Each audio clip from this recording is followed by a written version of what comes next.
Welcome, Hoosier fans, to this Wednesday edition of Banner Morning, your weekday rundown of IU basketball news and notes.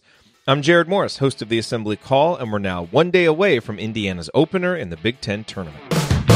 In player news, Romeo Langford picked up more postseason accolades yesterday. Romeo was named second-team All-Big Ten by the Associated Press. He was also named to the U.S. Basketball Writers Association's All-District team. Romeo finished the regular season averaging 16.7 points per game, which is the third highest point-per-game average ever for an Indiana freshman, behind only Eric Gordon's 20.9 points and Mike Woodson's 18.5. And speaking of scoring, Devonte Green has been on a bit of a tear of late, averaging 13.3 points per game over Indiana's last three. He is shooting 55% from three, 72% from two, and 86% from the line, all while dishing out 10 assists and amassing 6 steals against just 2 turnovers. Green was one of the Indiana players who met with the media on Tuesday, and he attributed his improved play to, quote, just being consistent and staying focused and locked in, and knocking down shots is big, of course, unquote. Hopefully, he's ready to knock down many more shots in the coming weeks. In bracketology news, while many consider Thursday's Big Ten tournament opener against Ohio State to be a de facto play-in game between the two bubble teams, Indiana appears to be in a fairly decent position right now, according to some of the proven bracketologists on the beat.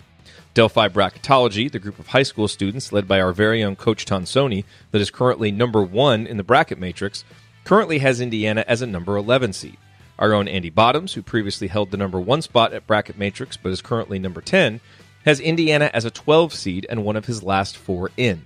In this scenario, the Hoosiers would be heading to Dayton for a play-in game. Bracket guy Dave, who is number 2 at bracket matrix, joins the Delphi bunch in having the Hoosiers as a number 11 seed. So this all sounds fairly positive for the Hoosiers, given their high volume of losses and where their NCAA tournament hopes stood just a few weeks ago.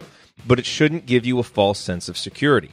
Bracket Matrix's composite bracket still has the Hoosiers as one of the first 4 out. And there are still plenty of conference tournaments that could produce bid thieves that would knock Indiana down a peg and put their potential bid in jeopardy. Plus, since the Hoosiers can only be on the bubble with 15 losses, they will be fighting historical precedent because only 2 teams have ever made the tournament with that many losses.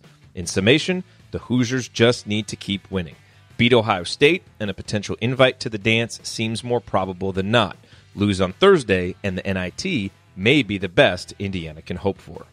For the links mentioned in this edition of Banner Morning, visit assemblycall.com, and remember to use the URL iutickets.shop to visit SeatGeek for the best prices on IU basketball tickets.